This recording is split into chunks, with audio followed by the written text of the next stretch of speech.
राधे राधे, हरे कृष्णा। आज की कथा में आप सभी भक्तों का हार्दिक स्वागत है। भगवान श्री कृष्ण आपकी समस्त मनोकामनाओं को पूर्ण करे। आज आप सुनने वाले हैं अधिक मास की कथा, अध्याय 10वां। बोलो पुरुषोत्तम भगवान की जय। प्रिय शतागण, ऋषि कहने लगे, हे सुंदरी, अब से तीसरा मास पुरुषोत्तम आएगा। उसमें स्नान करने से मनुष्य दोषों से छूट जाता है।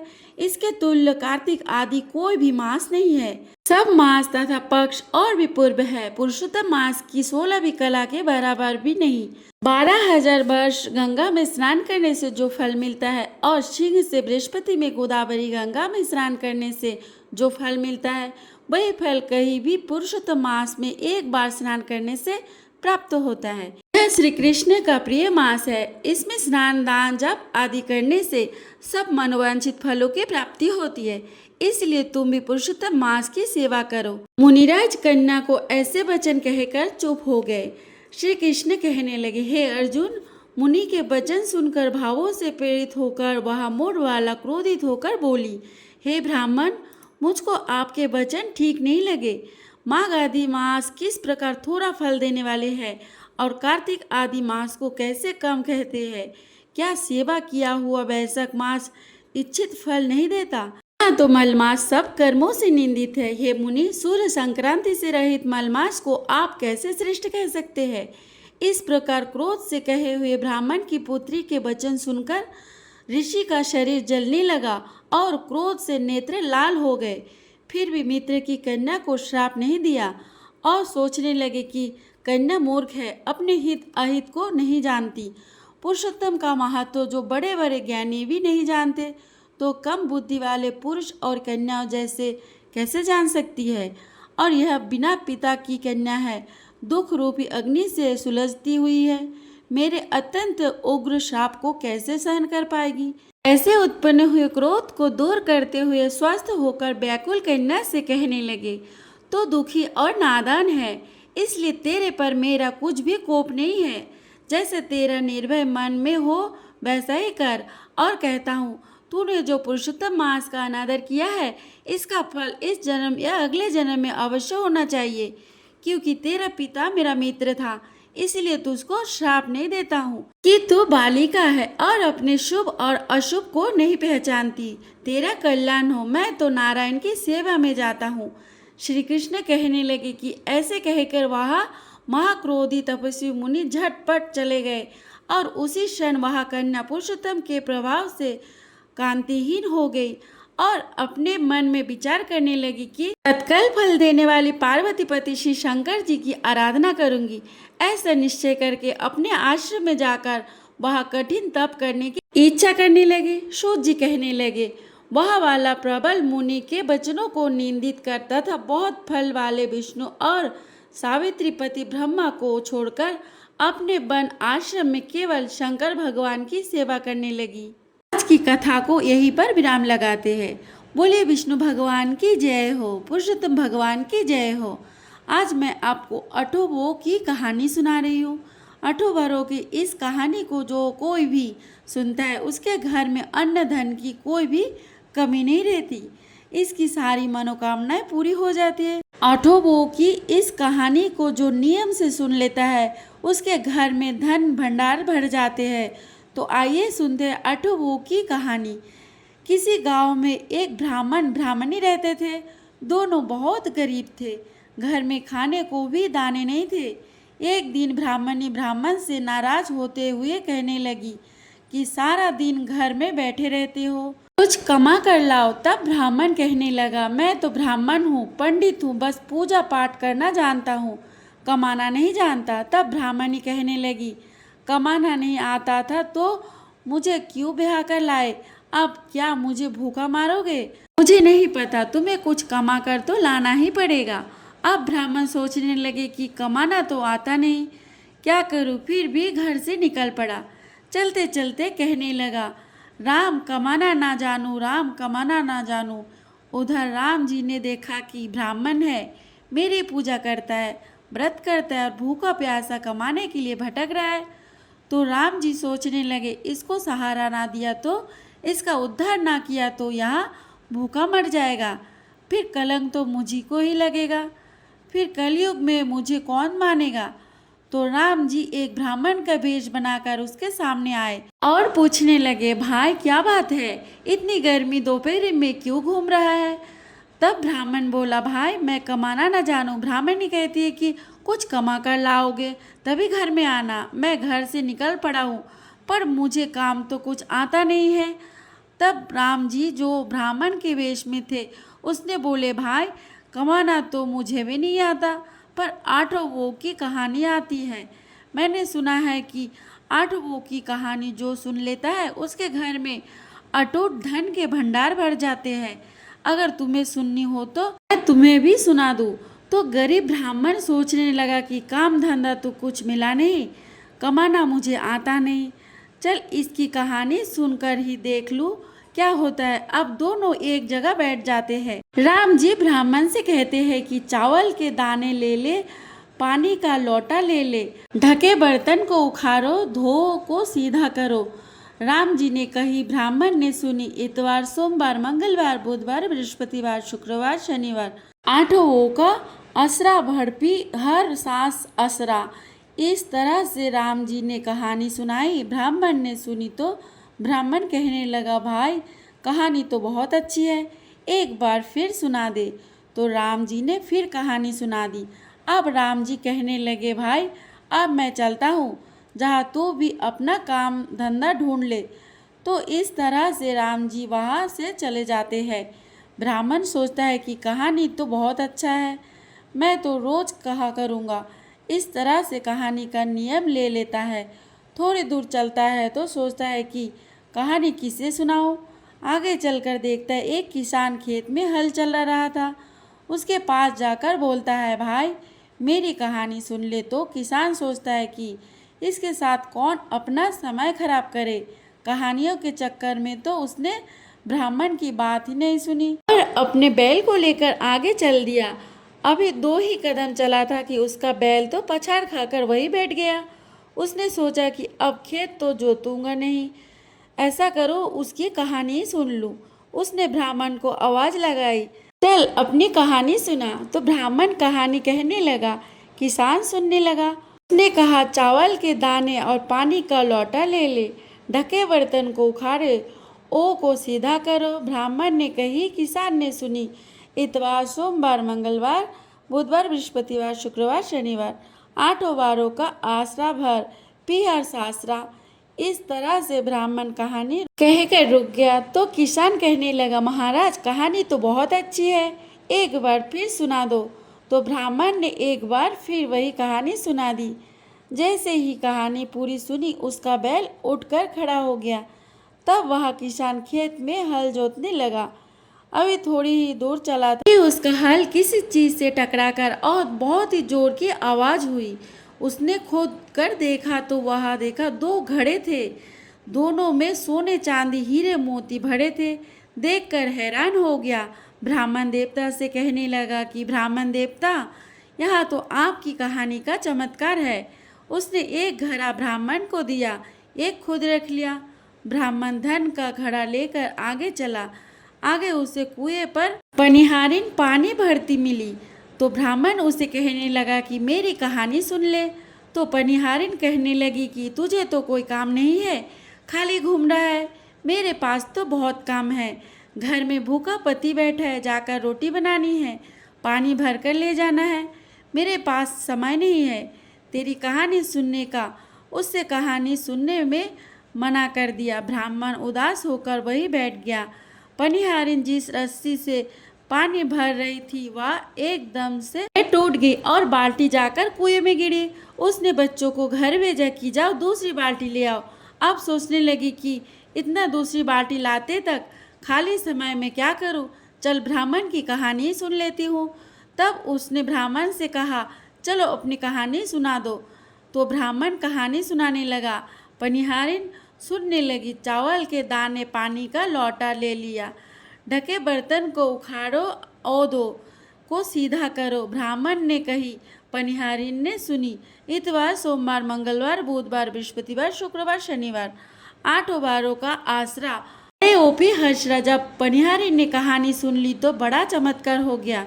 उसकी जो बाल्टी कुएं में गिर गई थी अपने आप तैर कर ऊपर आ गई। उसके सारे मिट्टी के घड़े पीतल के हो गए। वह तो बहुत खुश हो गई और घर चली गई। ब्राह्मण ने सोचा कि घर से निकला हूँ, चल बेटी के भी हो आता हूँ। बहुत दिन हो गए तो ब्राह्मण बेटी के घर चल दिया। उसके नाते नातिन ने उन्हें दूर से देखा, नाना को आते देखा तो जाकर अपनी माँ से कहने लगे, माँ नाना आ रहे हैं। तो बेटी ने पूछा, कैसे भेष में है? तो वह बोले, मैले से भेष में है, फटे कपड़े पहन रखे हैं। तो बेटी मुंह बनाती हुई कहने लगी, आए क्यों है? 2 दिन की रोटी तोड़ने आए हैं। शर्म के मारे इधर उधर छुपने लगी। सोचने लगी देवरानी जेठानी आएगी तो मजाक उड़ाएगी कि तेरा बाप खाली हाथ आया है, कुछ लाया भी नहीं है। इतने में ब्राह्मण घर आ जाता है और बेटी को आवाज़ लगाता है। बेटी कहती है कि पिताजी आप यहाँ क्यों आए हो? अब देवरानी जेठानी मजाक उड़ाएगी कि बाप क्या लाया है, खाली हाथ आया है। तो ब्राह्मण कहने लगा कि खाली हाथ नहीं आया हूँ, 8 बरों की कहानी लाया हूँ। सुनकर बेटी हैरान हो गई, लाए भी तो कहानी? ब्राह्मण कहने लगा, तू मेरी कहानी सुन ले। तो अनमने से मन से उसने कहा, चलो सुना दो। ब्राह्मण ने कहानी कहनी शुरू की। बेटी ने कहानी सुनी, कहानी कहकर उठ गए। इतने में देवरानी जेठानी आई और पूछने लगी कि तुम्हारा बाप क्या लाया है? तो वह मुंह बनाती हुई बोली कि कुछ भी नहीं लाया है, खाली हाथ आया है। तो देवरानी जेठानी उसका मजाक उड़ाकर चली गई।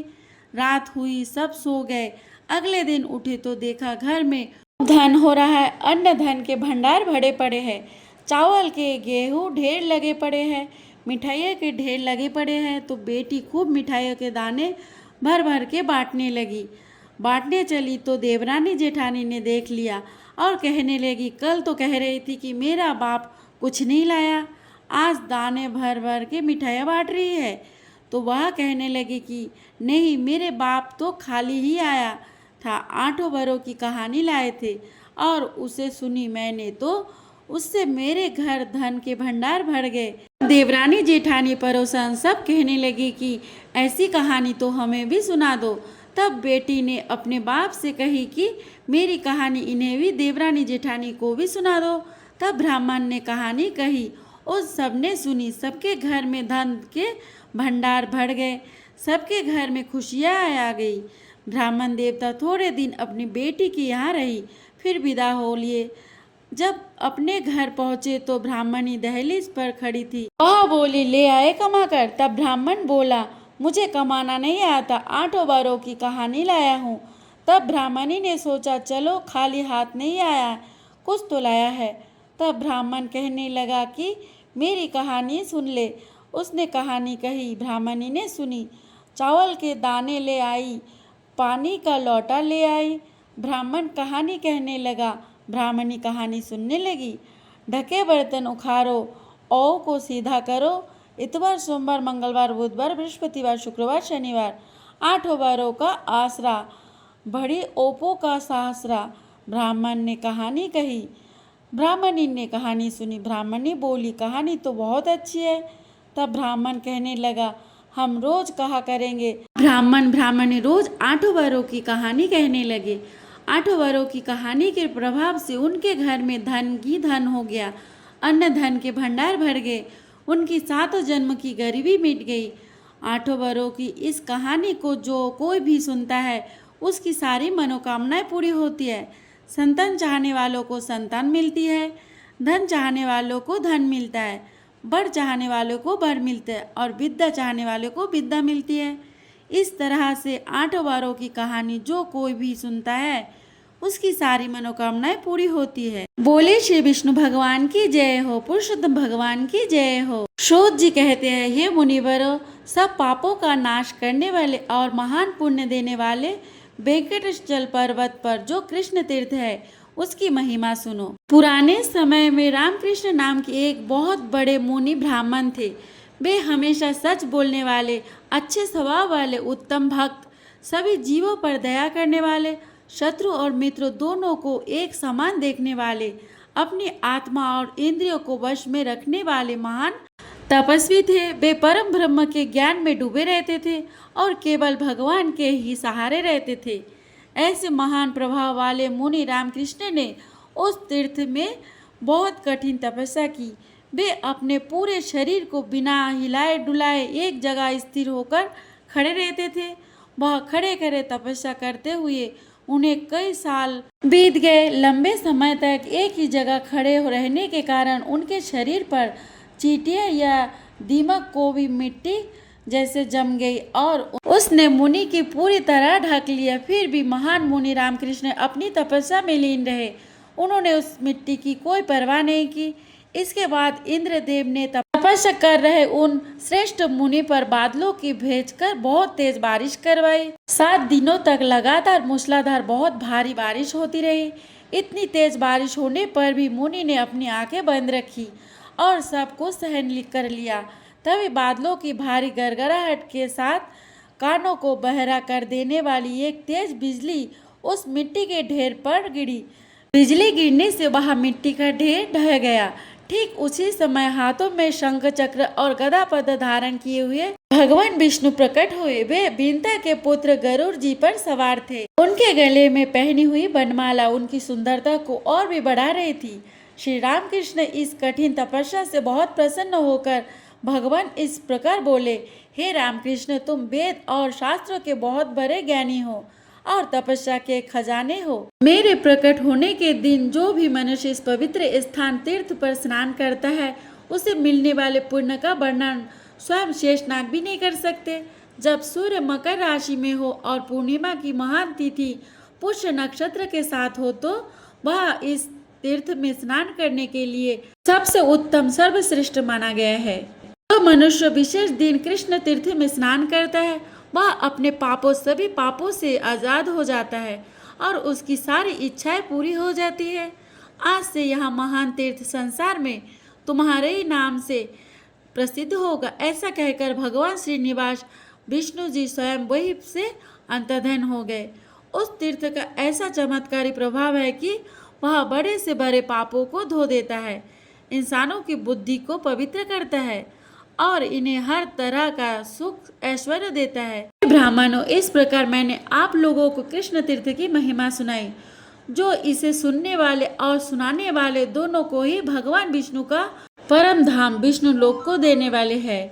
भगवान वेंकटेश्वर की महिमा का वर्णन। अब मैं भगवान वेंकटेश्वर यानी कि बालाजी के वैभव और महिमा का वर्णन करूंगा, जिसे सुनकर इंसान अपने सब पापों से छूट जाता है। जो मनुष्य एक बार भी भगवान वेंकटेश्वर का दर्शन कर लेता है उसे मोक्ष मुक्ति मिल जाती है। सतयुग में जो पुण्य 10 सालों की तपस्या से मिलता है वही पुण्य त्रेता युग में केवल 1 साल में, द्वापर युग में 5 महीने में और इस कलयुग में मात्र 1 ही दिन में मिल जाता है। लेकिन जो लोग भगवान श्रीनिवास के दर्शन करते हैं उन्हें हर एक पल में वही पुण्य फल करोड़ों गुना बढ़कर मिलता है। भगवान वेंकटेश्वर संसार के सभी पवित्र तीर्थ, सभी देव देवता और ऋषि मुनि और पूर्वज हमेशा वास करते हैं। भगवान वेंकटेश्वर का आनंदमय स्वरूप उत्तम शंखों से पूजा जाता है। उन्हें केवल स्मरण मात्र करने से यमराज का डर कष्ट नहीं भोगना पड़ता। जो लोग इस धरती पर बहुत मुश्किल से मिलने वाले मानव शरीर को पाकर सबसे श्रेष्ठ देवता भगवान वेंकटेश्वर का दर्शन और पूजन करते हैं उनका जन्म सफल हो जाता है और उनका जीवन धन्य हो जाता है। भगवान नारायण के दर्शन होने पर हजारों ब्रह्महत्या महापाप और 10,000 बार शराब पीने जैसे भयंकर पाप भी पूरी तरह नष्ट हो जाते हैं। जो मनुष्य हमेशा सुख भोग और स्वर्गलोक का राज्य पाना चाहते हैं वे सब एक बार सच्चे मन और खुशी से वेंकटेश्वर पर्वत पर रहने वाले भगवान श्रीनिवास को प्रणाम करें। करोड़ों जन्मों में किए हुए कोई भी पाप है, करोड़ों जन्मों में किए हुए जो कोई भी पाप है वे सब भगवान वेंकटेश्वर के दर्शन से नष्ट हो जाते हैं। जो मनुष्य किसी के संपर्क में आकर केवल उत्सुकता से, किसी लालच से या फिर डर की वजह से महादेव वेंकटाचलेश्वर का नाम याद करता है वह इस लोक और परलोक कभी भी दुख का भागी नहीं होता। उसे कभी दुख नहीं मिलता। वेंकटेश्वर पर्वत पर रहने वाले देवताओं के ईश्वर भगवान श्री विष्णु का भजन कीर्तन और पूजा करने वाले मनुष्य निश्चित रूप से भगवान विष्णु के समान रूप को पा लेता है। जैसे जलती हुई आग पल भर में लकड़ी के बड़े से बड़े ढेर को जलाकर राख कर देती है, ठीक वैसे ही भगवान वेंकटेश्वर के दर्शन इंसानों के सभी पापों को जलाकर भस्म कर देते हैं। आगे की कथा आप कल श्रवण करेंगे। बोलिए विष्णु भगवान की जय, पुरुषोत्तम भगवान की जय। अगर आप लोगों को वीडियो अच्छा लगे तो लाइक, कमेंट एंड सब्सक्राइब कर देना। राधे राधे।